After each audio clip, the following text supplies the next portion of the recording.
কিছা তাহলে তোর সব তুই লেলাম করবো তুই ওই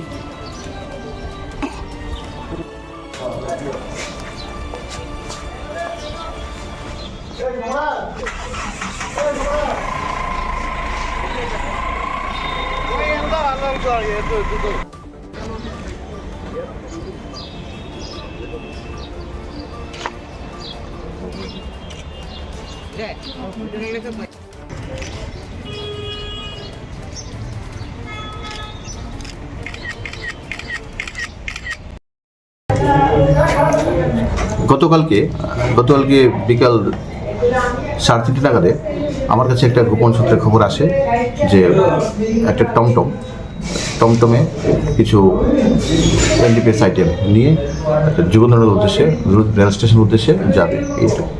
এই খবরের ভিত্তিতে আমি আমার অথরিটিকে ইনফর্ম করেছি এবং আমি আমার সাব ইন্সপেক্টর সমরেশ চাকমাকে এন্ডোর্স করেছি এই ব্যাপারটা ভেরিফাই করার জন্য। তো অ্যাকর্ডিংলি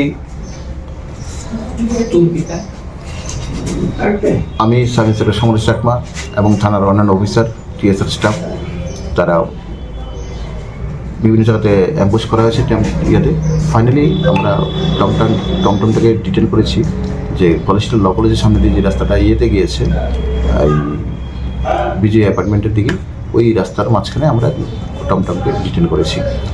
অ্যাকর্ডিংলি আমরা ওই ইয়েটাতে সার্চ করে দেখেছি ওর কাছে দুটো ব্যাগ ছিল, একটা ব্লু কালার একটা ব্ল্যাক কালার। দুটো ব্যাগের মধ্যে আমরা টোটাল গাঁজা পেয়েছি, গাঁজা প্যাকেট করুন বিভিন্ন সাইজের গাঁজার প্যাকেট।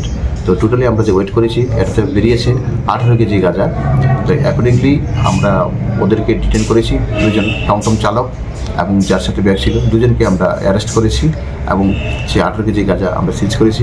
একটা অটোমেটিক স্পেসিফিক কেস রেজিস্ট্রেশন করেছি আমাদের সাব ইন্সপেক্টর শ্যামল দেবনাথ, ওসি কয়েকটি আউটপোস্ট কেস ইনভেস্টিগেশন করেছে। দুজন 21কে আজকে আমরা কোর্টে ফরওয়ার্ড করছি। তিন দিনের জন্য আমরা পুলিশ রিমান্ড দিয়েছি, রিকোয়েস্ট করেছি যাতে বাকি তাদের যে চেইন আপটা মালটা কোথেকে এনেছে কাকে দেবে এবং এই চেইনের সাথে আরও কারা ইনভলভ আছে স্ট্রংলি ইন্টারোগেশন করা দরকার। তার জন্য আমরা 3টে পুলিশ রিমান্ডে স্ট্রংলি ইন্টারোগেশন করব। দুজনের নাম কি এবং কত টাকা বাজার মূল্য রয়েছে? এখন যে দুজন ছিল, একজন হলো প্রদীপ দাস, ওনার বাড়ি ভাটিয়াবনগর দিকে, আর একজন হলো আশিস নমো, ওনার বাড়ি হলো 1790 জি 1790। তো অ্যাকচুয়ালি আর ভ্যালু অফ সিজড আর্টিকেলস যেটা হলো এখানে 18 কেজি, এখন 5,000 টাকা যদি কেজি ধরে বিক্রি হয় ধরো অ্যাপ্রক্স 90 কেজি, 90,000।